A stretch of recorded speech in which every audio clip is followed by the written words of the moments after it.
saya kedatangan tamu ya, seorang mualafah, Cik Hilda panggilannya ya.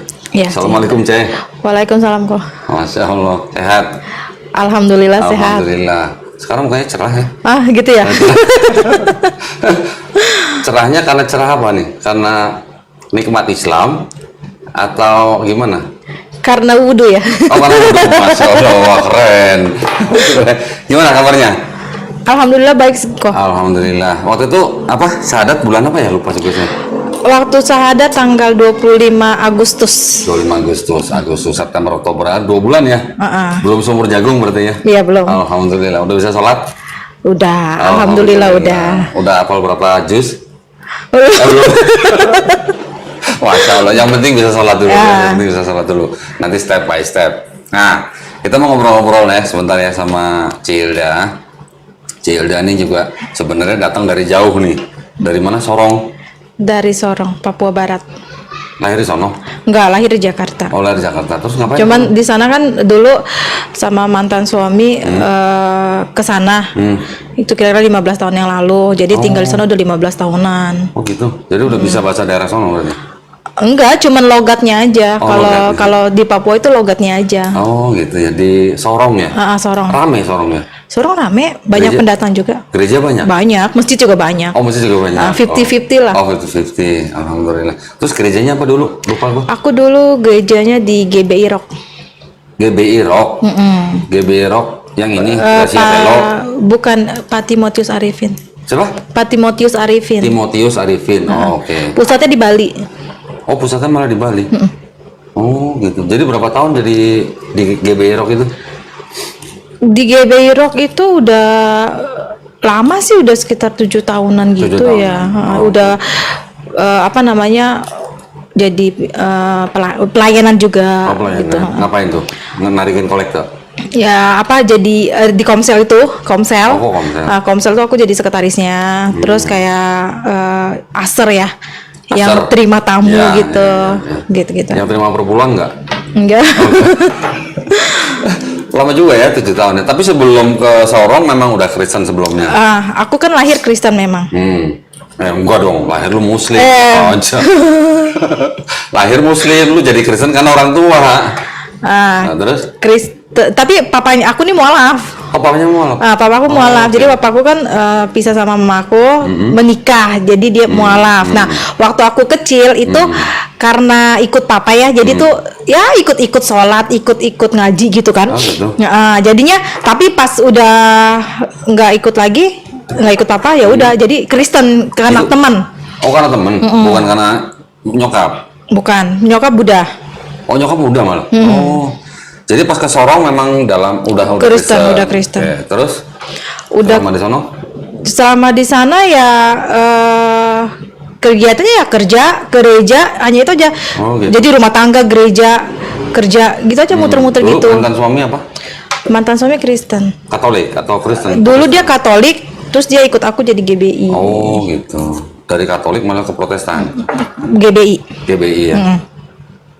Oke, terus kan setelah pulang ke sini itu udah pisah sama suami berarti kan? Iya, 2019. Jadi sekarang jendes gitu istilahnya. Iya. Jendes. Anak berapa? 4. Anak 4. Ikut semua di sini? Yang 3 di sini, yang 1 di Papua. Oh, 1 masih di Papua. Oh, gitu. Terus gimana? Masih dinafkahin atau? Aku sih semenjak 2019 aku ambil keputusan untuk pisah, itu udah nggak dinafkahin lagi. Oh gitu. Terus sekarang kerja apa Hildan? Sekarang sih aku lagi nggak kerja, tapi alhamdulillah ada aja lah rezeki, walaupun istilahnya nggak banyak, cuman ada aja lah. Makanya tuh kadang jadi suatu ini buat aku sih suatu pertanyaan nih. Kadang tuh karena aku mualaf ya, jadi tuh apa salah ya aku gitu. Apa jadi kadang bimbang kok, karena gini loh, banyak selama aku jadi mualaf itu tuh banyak tekanan gitu kan. Banyak yang cari aku gitu. Nah, boleh nih, tar dulu.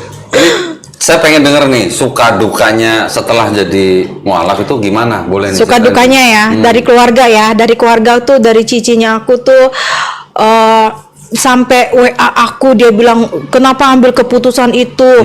Aku bilang aku udah pertimbangkan, kalau boleh tahu pertimbangannya seperti apa gitu kan. Ya aku bilang aku nggak bisa jelaskan karena aku mau jelaskan pun tidak mengerti gitu loh kok. Nah memang sebelumnya itu kan di saat waktu 2019 waktu pisah sama suamiku, aku terus terang aku kecewa gitu loh sama gereja, karena di saat aku belum ambil keputusan untuk cerai itu aku hubungin gereja. Mereka nggak nanggepin gitu loh kok. Oh, berarti lu kepahitan dong sama gereja. Bukan kepahitan, maksudnya bukan kepahitan. Harusnya kan kita melayani gitu kan, melayani gitu kan. Nah, akhirnya aku ambil keputusan itu, aku pisah. Nah, di situ tuh aku yang biasa kan kalau orang Kristen itu kan baca Alkitab, pujian penyembahan ya kok ya. Aku nggak pernah lagi. Aku nggak pernah baca Alkitab, doa penyembahan apa aku nggak pernah. Nah, seiring berapa tahun kemudian aku tuh pikir gini, aku tuh perlu aku perlu Tuhan gitu. Tapi Tuhan mana nih? Tuhan yang mana? Tuhan yang mana nih? Aku balik ke gereja aku kembali ke Katolik atau aku Muslim, karena Muslimnya aku udah pernah gitu, udah pengen 2 tahun yang lalu. Walaupun masih kecil dulu. Waktu masih kecil ya.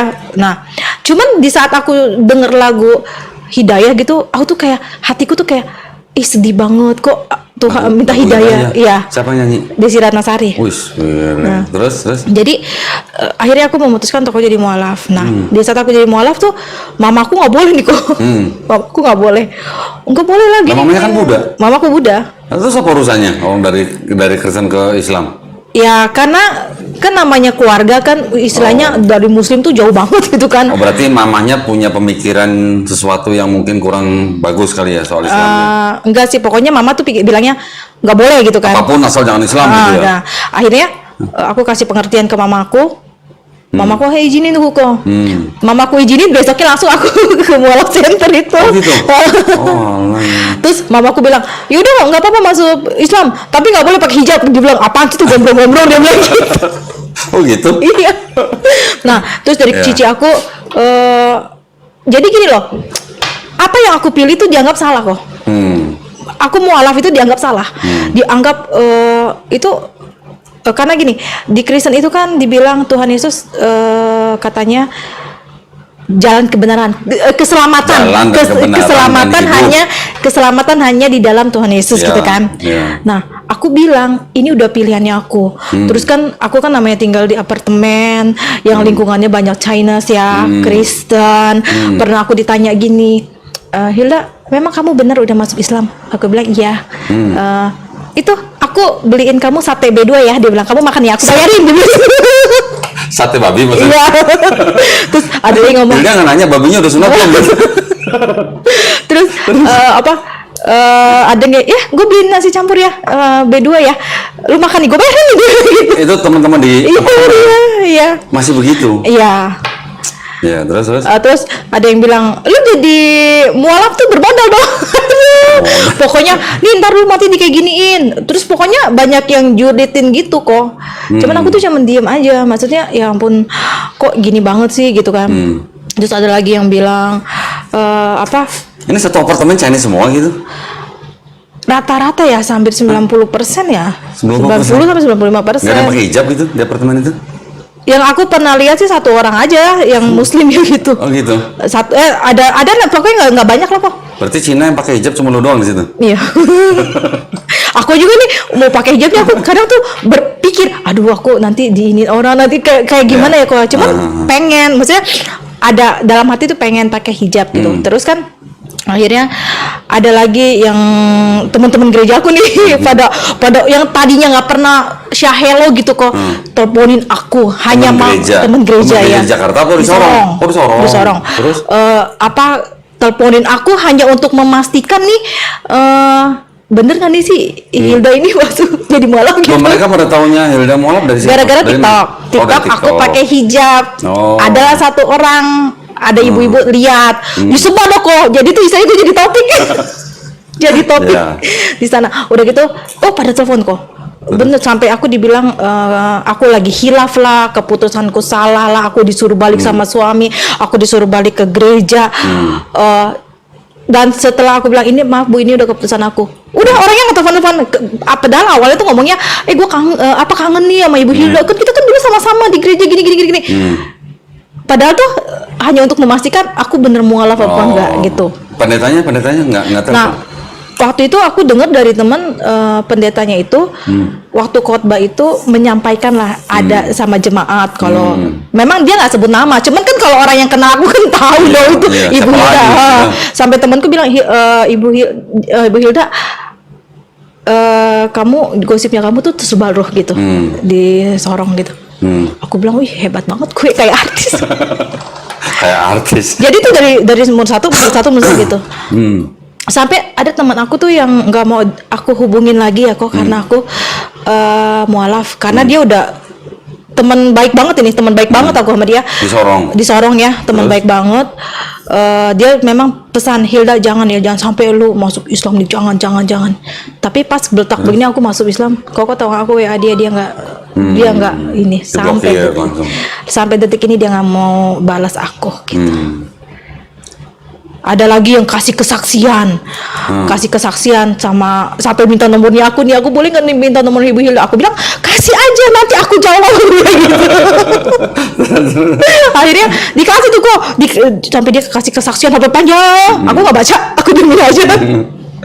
Maksudnya ya istilahnya gini, banyaklah yang mungkin menganggap negatif, mungkin menganggap salah atau kayak gimana. Cuman aku cuma bilang gini, ini udah pilihannya aku.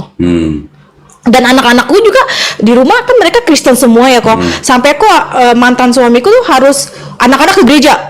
Jangan sampai aku ngajarin tentang Islam gitu sama anak-anak aku gitu kan.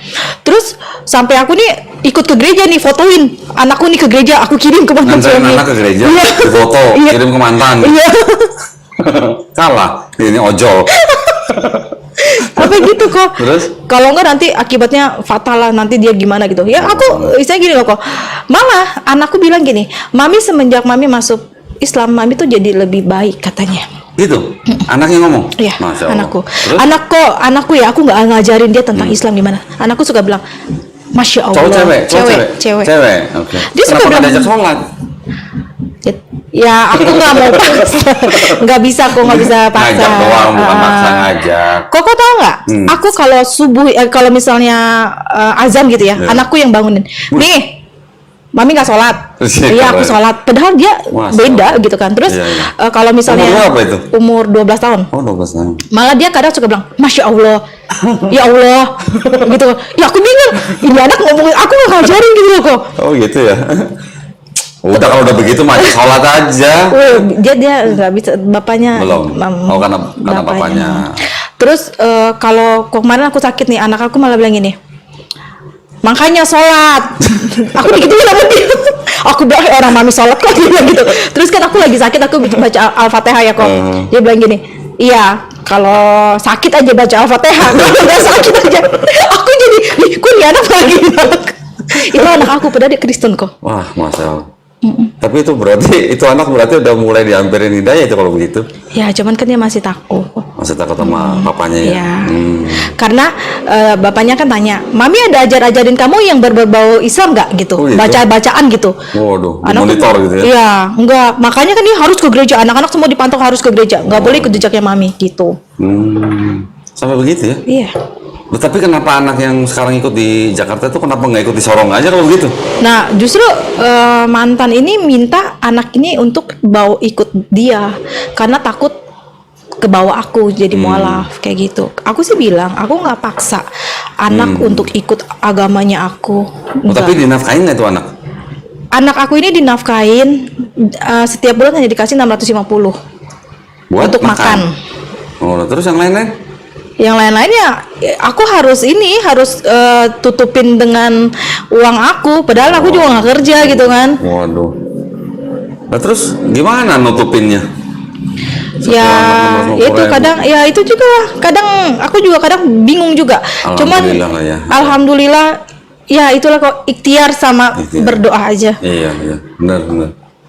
Kadang aku juga pikir gini, kok ujiannya ini kok berat banget gitu ya, kadang berat amat. Cuman ya itulah aku selalu diingatkan sama teman-teman di sujud terakhir itu doa gitu kan, doa. Ya aku lakukan itu aja kok. Alhamdulillah, tahajud terus zikir gitu aja. Duha. Aku nggak tahu doa, cuman aku zikir aja sih. Oh. Kadang tahajud ini ya. Ya. Duanya cobain deh duanya. Ya, duanya cobain. Sekali-sekali lah. Kalau bisa tiap hari lebih bagus lagi. Duha sama tahajudnya. Doa mata. Nah, pokoknya intinya gini. Pokoknya asal kita yakin bahwa diri kita yang udah jadi mualaf ini dalam tanda kutip ya bersih gitu ya. Dalam tanda kutip bersih, insya Allah cukupin. Amin. Yakin aja itu. Asal bersih ya, dalam tanda kutip ya. Bersih dalam arti pokoknya nggak ada istilahnya yang nggak disukai Allah gitu lah. Kita bersih, kita tawakal. Tawakal tuh berarti ngikutin perintahnya, jauhin larangannya. Kita jalanin syariatnya semuanya. Insya Allah pasti bantu lah. Amin. Makanya sering main sini. Kita di sini ada rumah Quran. Jauhnya itu loh. Jauh ya. Ganti ongkos ya. Iya. Dari Jakarta Barat ini. Cengkareng. Masya Allah. Ya, tapi alhamdulillah ya hari ini Hilda sudah datang sini sharing-sharing dengan kita. Nah, tadi keluarga, tetangga di apartemen, teman-teman di gereja lama, ada lagi nggak yang dalam tanda kutip tuh menyerang gitu? Ya mantan sih selalu bilangnya tuh salah, keputusan aku nih salah kayak gitu. Ingat gak apa yang didiskusiin sama mereka gitu, misalnya sama teman-teman gereja? Hilda jawabnya gimana? Kalau kemarin sih sampai temanku tuh video call dia bilang gini, Nyah, kan panggil aku Nyah ya, Nyah, coba aku mau tahu kenapa bisa ambil keputusan untuk menjadi mualaf gitu. Dapat hidayah. Coba ceritain hidayahnya seperti apa gitu. Nah, aku bilang gini, aku nggak bisa utarakan ke kamu karena kamu nggak ngerti gitu loh. Terus dia bilang gini, mungkin di saat ambil keputusan itu lagi nggak happy ya, dia bilang gitu, lagi nggak happy, lagi tertekan katanya. Terus pokoknya lagi dalam keadaan no good lah gitu ya kok. Aku bilang gini, enggak. Aku lagi happy kok. Di saat aku memutuskan untuk aku menjadi mualaf, aku lagi happy. Aku bilang gitu. Terus dia minta, iya hidayahnya apa gitu, dia bilang. Nah aku bilang, aku sampaikan ke kamu juga, kamu nggak bakal mengerti. Aku bilang gitu. Tolong diterima aja gini. Aku menjadi mualaf, itu udah keputusan aku dan tolong hormati ini, gitu aja. Nah terus tadi kan cerita kecewa sama gereja. Kecewanya gimana maksudnya? Kecewa gini loh kok. Aku kan dulu pelayanan di situ. Maksudnya gini, di saat jemaatnya ada masalah, harusnya kamu gini loh kok. Selalu kan dibilang kita nggak boleh tergantung sama orang gitu kan. Selalu kan dibilang seperti itu. Kita harus tergantung sama Tuhan. Kita harus ini Tuhan. Sekarang gini, kalau kita jatuh, kira-kira bisa nggak kita menarik diri kita sendiri? Apa kita butuh orang lain? Nah, di saat itu aku butuh orang lain. Di saat itu mungkin butuh teman gereja untuk topang aku dalam doa mungkin ya, untuk menyemangati aku. Tapi mereka menjauh. Nah, setelah aku menjadi mualaf, orang ini yang dulu aku minta untuk sharing, aku mau bisa itu, telepon anak aku. Telepon dia bilang, Gaby, Mami bener ya masuk ini nih? Iya. Oh, maksudnya kenapa? Salah satunya apa? Kecewa sama gereja. Anakku bilang salah satunya. Anakku jawab gitu. Nah, di saat aku udah mualaf, baru mereka nih pada nyari aku. Oh. Baru dulu lagi butuh pada kabur. Sekarang udah mualaf dicariin gitu. Malah aku dibilang waktu pendetaku waktu khotbah itu seorang ibu dulu pelayanan, tetapi apa maksudnya? Seperti aku tersesat lah gitu. Padahal aku udah pelayanan, udah inilah udah mengerti firman gitu. Tapi aku masih bisa kayak tersesat gitu. Terpengaruh gitu. Ya. Aku udah pelayanan. Alkitab aja tuh aku udah baca dari Kejadian sampai Wahyu tuh sampai 7 kali tuh lebih. Serius? Iya. 7 kali? Iya. Full gitu bacanya? Full. Terus nggak tahu selama 7 kali baca Bible itu nggak tahu di dalamnya ada kontradiksi? Aku baru nggak tuh kemarin ke Don bicara tuh yang tentang yang di Kisah Rasul tuh tentang kematian Yudas. Aku nggak ngeluh kok bener. Aku baru pas lihat aja, oh iya bener juga. Aku nggak ngeluh kok. Jadi selama ini bacanya tuh gimana? Bacanya ngurut gitu aja? Ya kan tuh ya, Kejadian. Pokoknya kejadian ini sampai wahyu gitu. Udah, nggak istilahnya nggak sampai diteliti banget. Pokoknya gue baca Alkitab gitu. Tapi gini kok, aku kan biasa suka ada teman gitu kan, kita bicara. Memang kebanyakan mereka tuh kecewa kok. Kecewanya kenapa? Kan di situ kan istri itu sebagai penolong. Jadi istilahnya kan kalau Kristen itu kan nggak boleh ada perceraian. Nah, mau suami kayak gimana pun, dihajar babak belur kayak gimana pun, sampai lebam gitu ya, kita nggak boleh cerai. Yeah. Kita harus menerima, kita harus berdoa. Aku menjalani itu semua selama 20 tahun, 19 tahun lah ya, 19 tahun aku karena di firman apa yang sudah dipersatukan Tuhan tidak boleh diceraikan manusia. Aku berpegang dengan firman itu yang bikin aku sabar sama mantan suami aku. Jadi pernah digebukin? Aku dulu KDRT ya dulu ya, dia suka pukul aku. Terus dia tuh kasar orangnya kok. Kasar, pelit. Ya. Makanya tuh bayangan aku rumah tangga itu seperti apa, aku juga bingung. Apa suami kasih nafkah istri gitu, aku juga bingung kok. Oh alah, sampai begitu. Nah itulah makanya kalau kita ngajuin misalnya ngajuin permasalahan ke gereja, ini ada KDRT dalam rumah tangga misalnya, solusinya apa? Gereja cuma bisa bilang ya berdamai. Ya, apa yang didoakan atau sabar waktunya Tuhan gini-gini. Tapi kalau udah sekian lama begitu, nggak ada perbaikan, terus gimana solusinya gitu? Kalau nggak boleh cerai? Ya nggak boleh pisah. Ya iya tuh solusinya apa gitu kalau nggak boleh cerai? Ya terima aja, terima aja doa. Kok tahu aku dulu kalau misalnya ada masalah sama suami, aku tuh berdoa sampai kayak orang gila, aku sampai nangis kayak orang gila gitu kok. Cuman tuh ada jawabannya gitu. Akhirnya aku nggak pakai bahasa roh sih. Siapa bilang? Nah sampai aku punya satu titik, ya udah deh, aku pisah gitu. Nah itu ada yang tadi kan bilang pilihannya balik ke Kristen atau Katolik atau Islam gitu. Pas ke Islamnya itu masa cuma karena dengar lagu Hidayah doang? Sebenarnya sih dari 2 tahun yang lalu itu udah pengen nih jadi mualaf. Cuman nih belum tahu caranya. Belum tahu caranya. Masa ya langsung kucuk langsung gini kan? Aku nggak ngerti gitu kan. Nah, 2 tahun yang lalu tuh aku udah ikut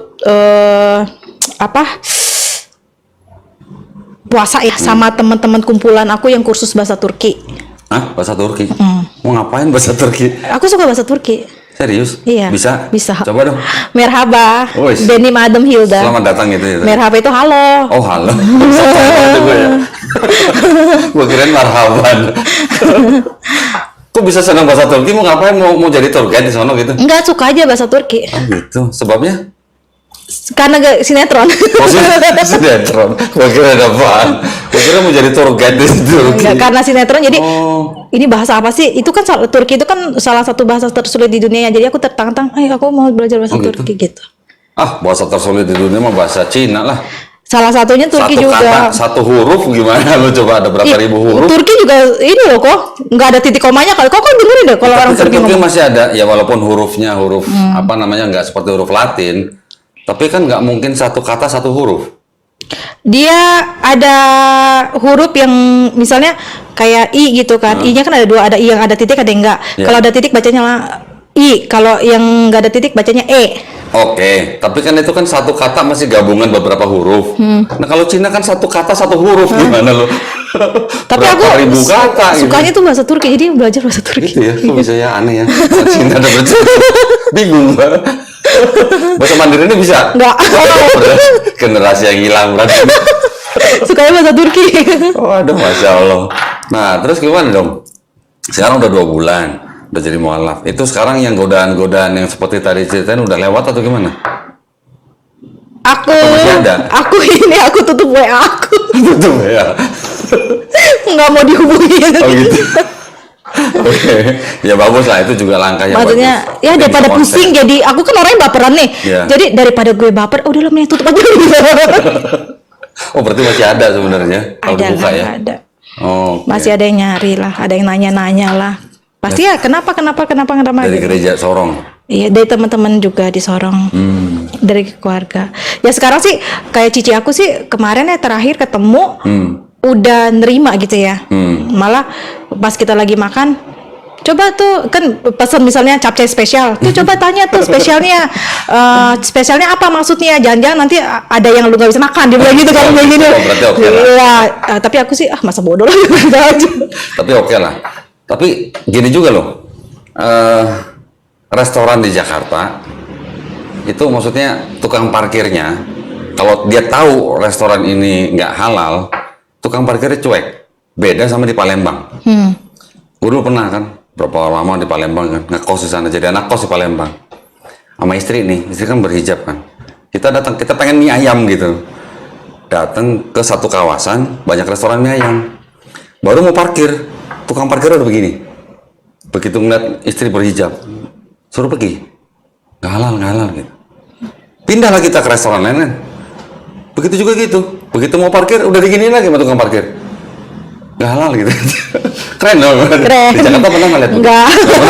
Cuma di Palembang. Nggak. Benar. Cuma di Palembang begitu. Toleransinya tinggi berarti. Keren. Nah, terus berarti sekarang ngejalanin kehidupan sebagai seorang single parent berarti kan?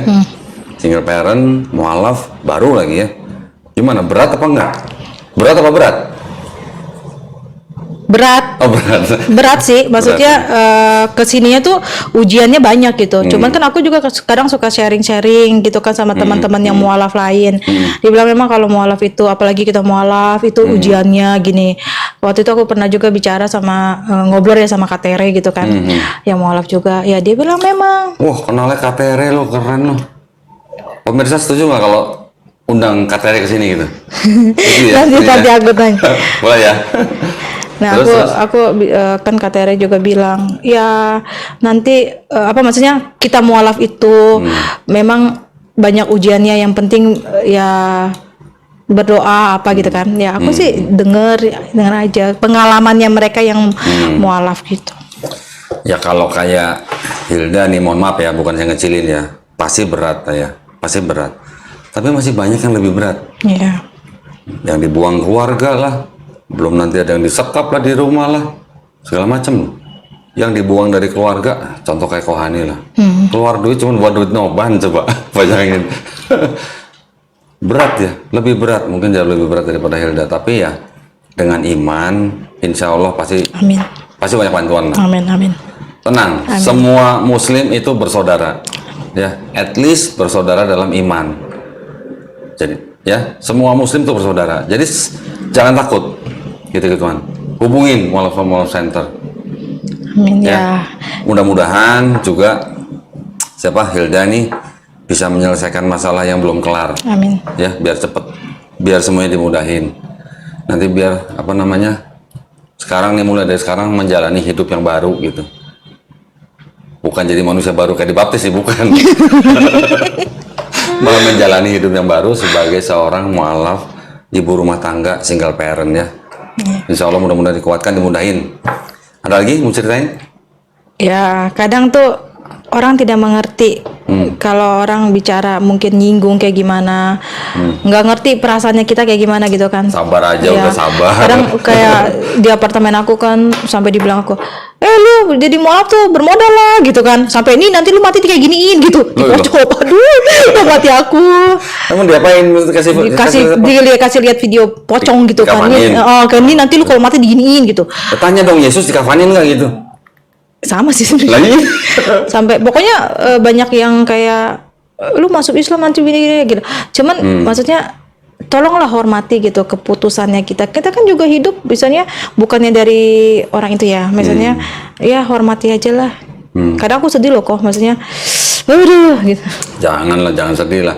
Kalau misalnya digoda lah, dalam tanda arti digoda tuh, lu nggak tahu jawabannya. Coba tanya ke kita. Kalau cuma dikafanin aja gampang. Suruh baca Bible, Yesus dikafanin nggak gitu. Istilahnya Yesus jadi pocong nggak kalau di Bible? Sama. Justru kita mengikuti Yesus. Yesus mati dikafanin, Yesus puasa, Yesus sujud, Yesus nggak makan babi. Iya Kak. Ya kan kita ngikutin Yesus sebenarnya. Ya kadang gini loh kok, kadang orang ya seperti teman aku mungkin dia Muslim masuk Kristen, dia kesaksian ke aku, sedangkan aku dari Kristen ke Muslim gitu ke kan, Islam. apa kan itu kan istilahnya tergantung orang ya, maksudnya nggak bisa kita saya samain sama kamu gitu, maksudnya ya aku menghormati kamu, ya kamu juga harus menghormati keputusan aku Iya. gitu, jangan istilahnya apa sih namanya sih, Merendahkan. bukan merendahkan kok, gua aja nih dari Islam nih masuk ke Kristen nih, Mimpi lihat Yesus gitu. lu juga jadi misalnya apa yang dia rasakan harus aku juga Harus diikuti. sama gitu, ya nggak bisa kayak gitu, ya mungkin dapat hidayahnya aku di Islam gitu kan, ya aku tenangnya di sana, nggak bisa paksain kan kayak gitu, maksudnya kadang orang karena tertekan ya, karena ini ya, karena lagi ada masalah ya gitu, ya buset, aduh aku bilang